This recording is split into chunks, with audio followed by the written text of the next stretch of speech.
I have a responsibility to try to send people in the right direction, which is to just be happy in your own little space with the things you have, with the belongings you have. Use your mind, your creativity, your imagination, and change and make things better. Hello, and welcome to Art Goes On, a podcast featuring art people on how they keep the art world running. Here, they will share their vision of the present and a glimpse of the future. I'm your host, Pierre de Montesquieu, recording from Paris, France, so please pardon my English. Before we start, as we try to make this show interactive, here's a quick reminder to subscribe to our Instagram account at Ask Art Goes On, where you'll be able to ask questions to upcoming guests. Now, on to today's show. We are joined today by Damian Elwes, a British painter based in Los Angeles. Hi, Damian. Hi, nice to see you again. Thank you for being with us. So, Damian, how art is going for you? Well, up until the pandemic struck, things were going extremely well. So I had just been offered a museum show for next year in the United States, the first solo museum show. And the last show that I did, a museum bought half of the show as well. So I can't really complain. And now I'm creating a show right now for Unit London, which will be in August. And so that's kept me really busy, which is lucky. You know, I don't have to think too much about the pandemic, and just I can keep working in my studio, which is a perfect haven. And does this situation changes the way you work? It's confirmed that what I'm doing, I'm on the right track. To me, I think that we've all been confined in these little spaces, and people are cooking their own meals, their bonds with their families are growing, we see consumerism diminishing, and people only buying what's really important to them. So creativity and love, that's what's really important, and that's kind of what my paintings are about, and what I've been trying to express for a long time.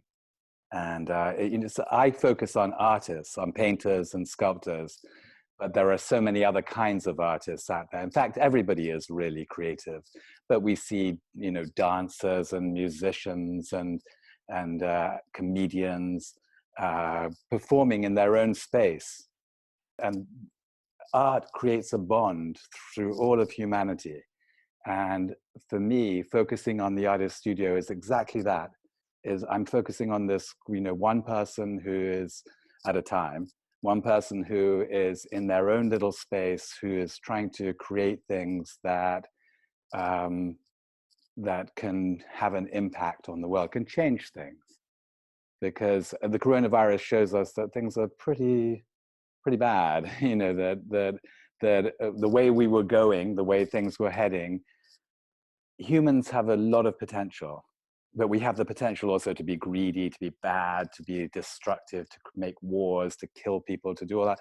But we also have the potential to change, to have ideas, to move forward, to see that what we were doing before wasn't working. So as I said, the studios, I'm focusing on painters and sculptors, but I believe that all people are creative, and we all are able to change and do things better, and we're learning that in this lockup. In some ways, you've already experienced isolation. Could you talk about the time when you lived near the Amazon rainforest?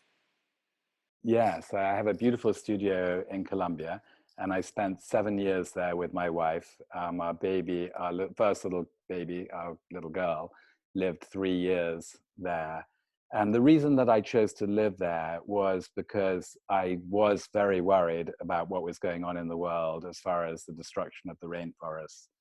And I decided to kind of witness it with my own eyes, and to see whether I could do something, some little grain of sand to change things, to make things better, to at least, and what came from it though was I was able to learn to paint things that are very close to my heart, that are meaningful to me, such as nature.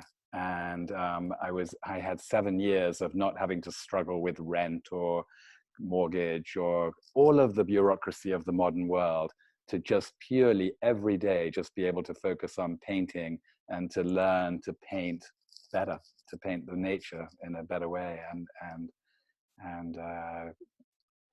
And I made huge floor paintings that people could walk around on and find where the source of the Amazon River is in the middle of all of this cloud forest.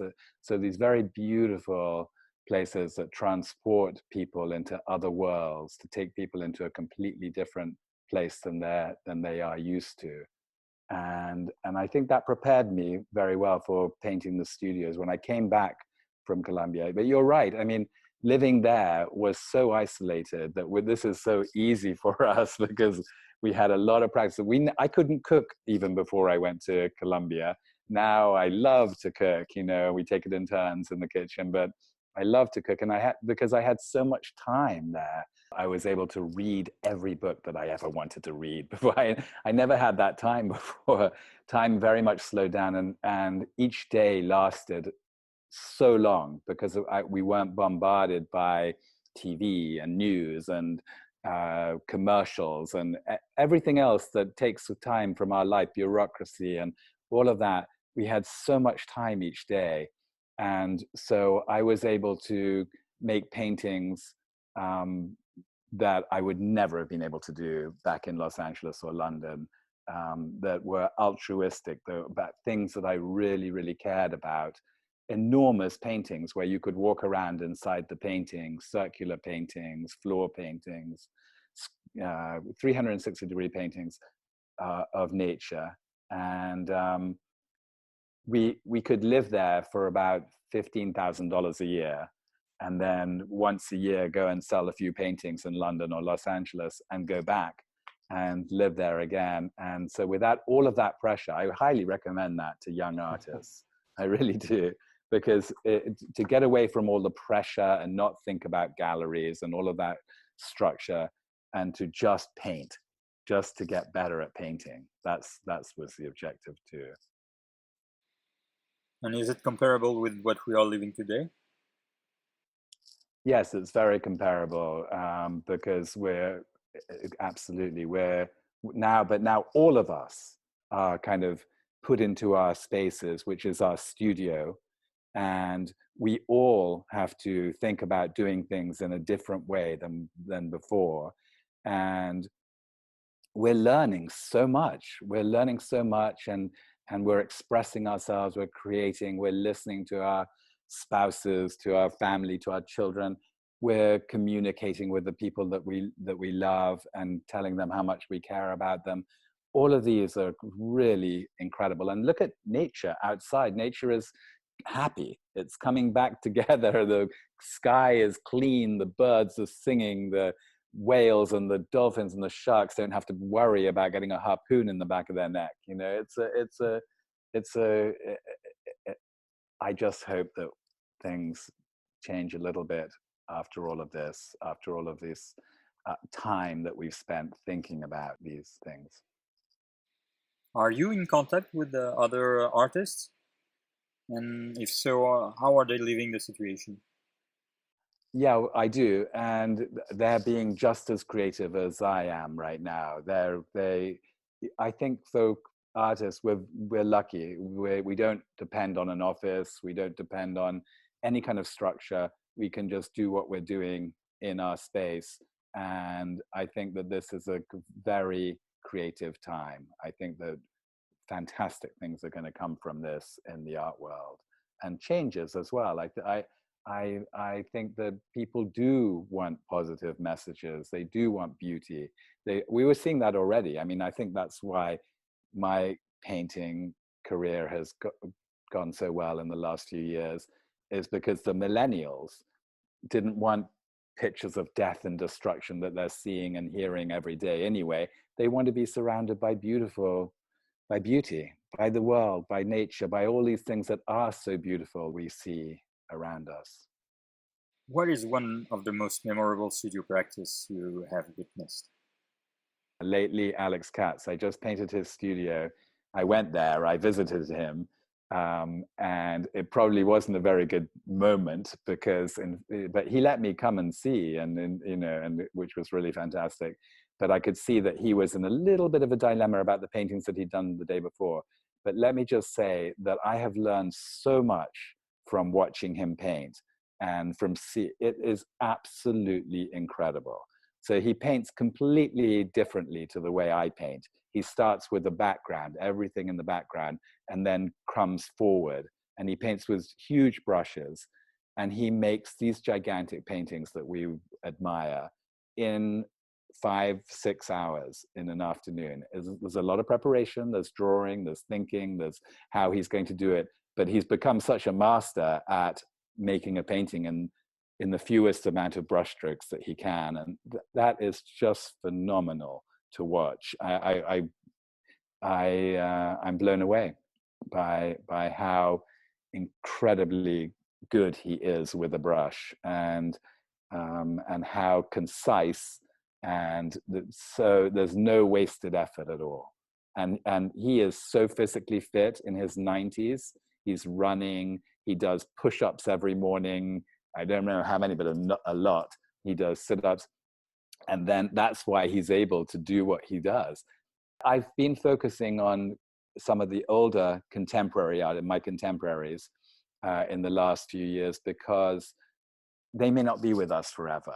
And I want to make sure that I make a painting of their studio and that they get to see what I've done, so that we can talk about it and chat about it. Yes, I mean, all of them, Rose Wiley, David Hockney, Alex Katz, Yayoi Kusama, are incredible, have incredible energy, even at the age that they're at. And I admire that so much. I mean, Kusama, her method is phenomenal as well, to come into this little tiny space and with a big table, and she's got a chair on wheels, and they just rotate the painting around for her, the square painting, they rotate it around for her assistants, and she just paints her dots and spots all over it. And that seems really simple and facile, but it comes from years of, I'm painting her studio right now in New York, from New York in the 60s, and Donald Judd encouraged her to move into the apartment below her. And it was a moment just before the dots started happening, or they just started happening at that time. And she is sewing gloves together to make a huge tree in her apartment. She's sewing, I don't know how to describe it. She's sewing blobs together, filling her shoes, her clothing with these blobs, and her covering her sofa that she's sitting in with these protrusions coming out. It's the most fun studio that I've ever painted, really, in a way. And I haven't really figured out exactly the best way to do it quite yet, but I'm almost there. And Donald Judd will be coming downstairs to help us sew all of these things. Most of my studios for the last 20 years I've been trying to be as accurate as possible to get things exactly. And then I realized that people don't notice that anyway.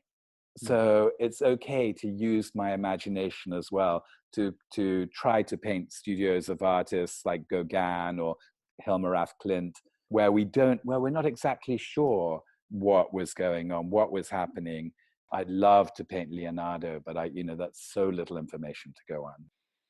You don't have an art academic background. You studied playwriting. So how did you start painting? Exactly right. So first of all, I was very lucky. When I left Harvard, my playwriting professor, as a graduation present, gave me Matisse's palette knife. And my first reaction to him was, "What, you don't like my playwriting?" And he said, no, I love your storytelling, Damian, but all your stories are about an artist who hasn't quite found their thing. And I said, painting, really? He said, well, your father and grandfather were famous painters. I'm just saying. And I was like, okay. I go off to New York, ignoring his advice completely. And I find myself working on a film. And one day, my job was so menial. I just had a walkie-talkie and I was keeping people away from the film set. So I never even saw the film being filmed. I just had to keep crowd control. But one day I'm keeping the crowd into Penn Station. And when I let them all out, there's Keith Haring drawing on posters with this chalk on these black posters. And all I said to him was, your job looks a lot more fun than mine. And he said, well, can you paint? And I said, no, not really. He said, can you draw? And I said, yeah, I love drawing. I draw every day. He said, well, that's all I'm doing. So pick up some chalk and help me. And I said, well, I can't. I'm working for that film director over there behind me. And so I could lose my job. But I know who you are. You're Keith Haring. This is so exciting, actually, watching you. And I'm learning a lot. I'm being, just watching what you're doing. And we struck up that conversation. And then we continued to be friends. And at the end of that conversation, he said to me, listen, you said that you couldn't paint, right? And I was like, yeah, right. And he said, well, nowadays it's so easy. Just buy 6 cans of spray paint, find an empty wall. They're everywhere in the city. And when you draw with spray paint, that's a painting. And I said, oh, I've never thought of that. And so he said, next time I see you, I want to hear that you've done your first painting, because I know you're a painter. Then I saw him about a week later in New York. And I was walking in the East Village going to a party, and I suddenly noticed he's right next to me with a 6-pack. So I said, are you going to the same party at Tim's? And he said, yeah. And he spent he said, did you do your painting yet? And I made excuses. No, I'm still working on the movie. And he spent the whole evening just filling me full of how he went from drawing to painting. It took years. Van Gogh, the same thing. It took him 12 years before he started to do painting. He was like, I know you're a painter. And at the very end of this wonderful, wonderful story that he told me about going on the trains and painting his first graffiti, and after that, painting a painting every day since then, at the end of that, he said, when we said goodbye, he said, next time I see, I'm going to do you a favor. Next time I see you, if you haven't done a painting, I'm not going to talk to you. And so that got me started. And how did you end up in Paris, where artists allowed you to witness the studio practice? I luckily found an abandoned building in New York, filled it full of graffiti paintings. Robert Fraser, who was the biggest dealer in London at the time, came, loved my paintings, put me in a show with Basquiat, introduced me to Basquiat. And then I said to Robert, I love graffiti, but I don't want to just be discovered as a graffiti artist. Warhol said we're only going to be famous for 15 minutes. I want to go to Paris and learn to paint with a brush. And he said, well, I think you're making a mistake because you're the only British graffiti artist at the moment. We should do this. But I do respect what you're saying. I did end up going to Paris and pursuing that dream, because I really did want to make paintings where I could tell stories, more of a story.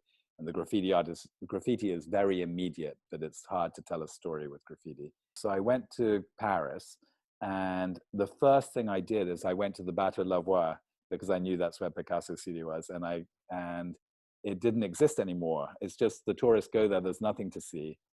And so I was disappointed. I then went to the Pompidou Center. I was so lucky because there was a painting of the Rue Grand Augustine studio by Picasso, and it was right next to a painting by Matisse's open violin case in front of the window. And I sat there for several hours with tears just streaming down. I couldn't stop crying because these paintings were so beautiful to me. And I just loved form. I loved line. I loved color. I just fell in love with painting at that moment. And I think I was crying because of the realization that my professor at Harvard, that Keith Haring had been right, and that I really was a painter. And here I was doing it, in Paris. But I still had the problem where I didn't really have a studio in Paris. I didn't know anybody in Paris. I couldn't apprentice myself to an older painter because I didn't know any. So the next day I went to Gustave Moreau's studio, where Matisse had learned to paint. And it's a big studio. There's 2 studios, but I was sitting on the spiral staircase and then between the 2 studios, looking at these 2 studios. And I thought, oh, that's a fun sketch I can do in my sketchbook. because you can see people walking on this level and you can see them walking on the level below, and it just looks fun as a drawing. And so while I was making that drawing, I suddenly had a brainwave. I thought, I know what I'm going to do in Paris. I'm going to go to find every artist studio that I can find, knock on the door and ask the artist, can I please make a drawing of your studio? And they would say, okay, if you sit really quietly in the corner over there and don't say a word, you can stay here today. And I would sit there and I would make my painting, and they'd come and look at it at the end of the day, and they would say, not bad. If you like my mess, you're going to love my friend Philippe's studio. And they would give me the next address or telephone number, and I would go. So that was my art school, 2 years of just walking all over Paris and going to these incredible studios. And so recreating artist studio became your main theme. After the Rainforest, I came back to Los Angeles because it became dangerous in Colombia. There was a war going on, and we had a 3-year-old, and we had another baby on the way.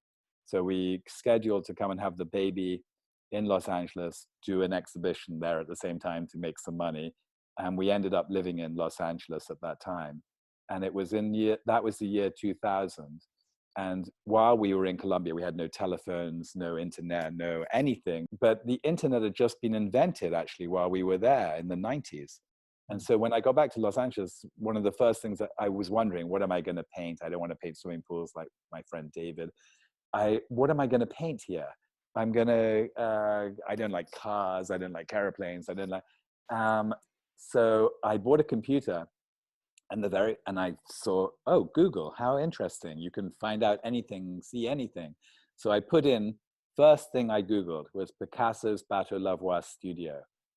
And 9 little photographs came up, little fragments of photographs. After a bit of searching, 9 little photographs came up of Picasso's Bateau Lavoie studio.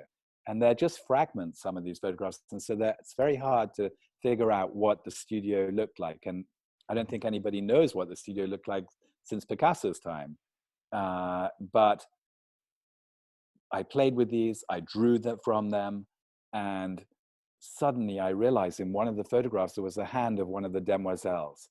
And so I looked at the other photographs. Sure enough, there was an arm of another demoiselle in another photograph. So then I printed out Demoiselle d'Avignon and put it in the middle of those 2 photographs, and suddenly I was able to create the jigsaw puzzle and see what the whole studio looked like. And that painting that I've done that's my most famous one. It's gone to museum. So that was the first moment when I realized, my goodness, I can do this with any artist I admire. I can not only paint their studio, but I can go to a moment in time when they were at the height of their innovation and see what was going on and describe that to people. Damian, I could listen to you for hours, but the show is coming to an end. I still have just a few questions. Sure. Do you think that things will change after the lockdown? I think that a lot of good things are probably going on. A lot of things are happening, a lot of changes, a lot of people wanting to change the way they do things, and seeing that it's only going to be through the contribution of all of us wanting to save this humanity, that it's going to be possible. We can't listen to the leaders who are currently in power right now, because they came to power in a different time when, it was all about the economy. It was all about making money. It was all about selling as much as we can and buying as much as we can. All of that isn't working.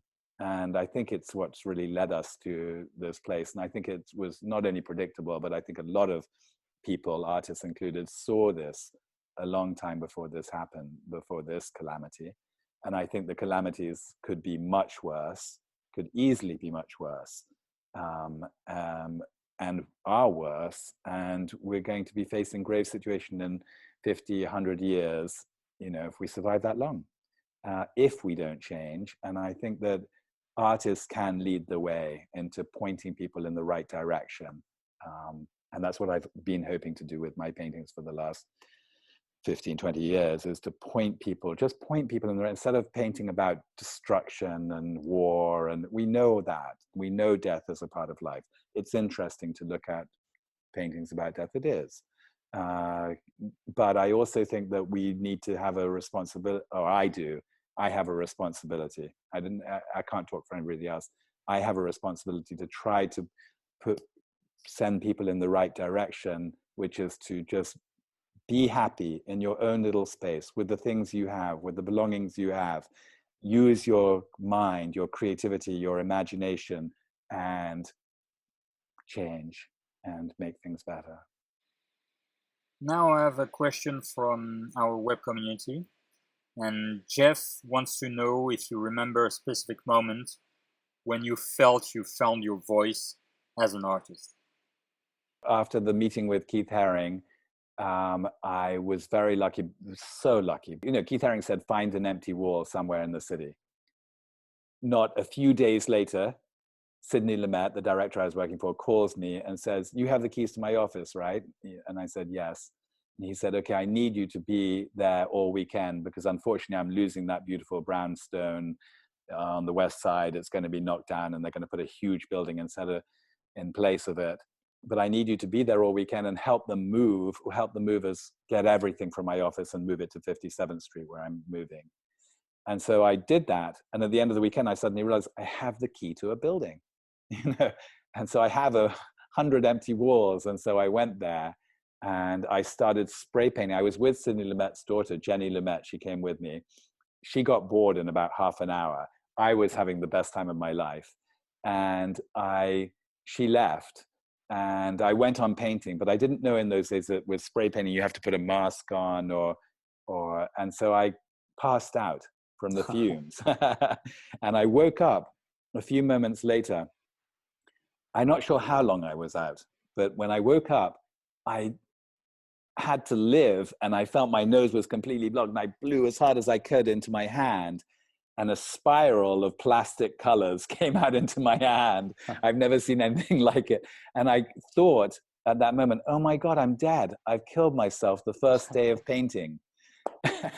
But then I looked around on the walls and I saw my friends from Harvard, a group on one wall. And I looked on the other wall and I saw Venice, Italy with the boats and the gondolas.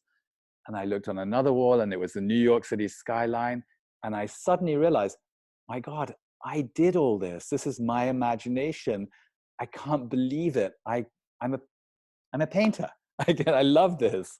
And that I have painted every day. Like Keith Haring said, I painted every day since then. Wonderful story. And for the last question, do you have in mind an artwork that reflects what we are living today? I saw only recently a movie called For Sama. It's a documentary, and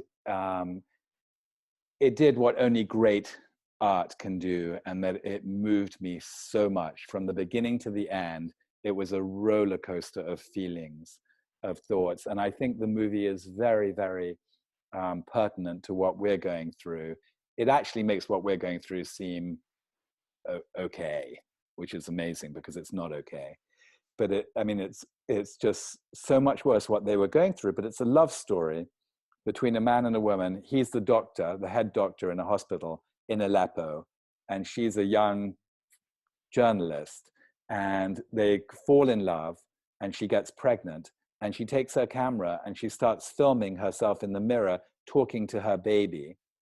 And she goes on filming until the baby is born, and Aleppo is surrounded, and the doctor, her husband, is saying, don't worry, they're not going to attack the hospitals. And the next day they start attacking. The Russians are dropping bombs on all of the hospitals. And suddenly they just have one hospital left, and the situation is absolutely terrible. Children are dying, everybody, all the people who are being brought in. And the entire city that you see at the beginning in her video has been over the several months has been reduced completely to nothing, to rubble. And it's devastating, but it's also so beautiful because it's not a movie where a script has been written. It's really what's happening, and it's really from her heart, and it's really her thoughts. She and her husband are both very intelligent, very beautiful people who are really trying to do good in the world in this terrible, terrible situation. And I don't want to say too much more and ruin the movie, but that movie really strikes me as being so pertinent to what we're going through. Damian, thank you so much for staying with us today. And we wish you the best for your upcoming exhibition at Unit London. Bye-bye. Thank you so much. I really appreciate that. And I've really enjoyed talking to you and seeing you again. And take care. Thank you for listening to this episode of Art Goes On. If you like what you heard, feel free to follow and share the show on Apple, Google Podcasts, or on YouTube. Leave a rating or review to help people find the show. Thanks again.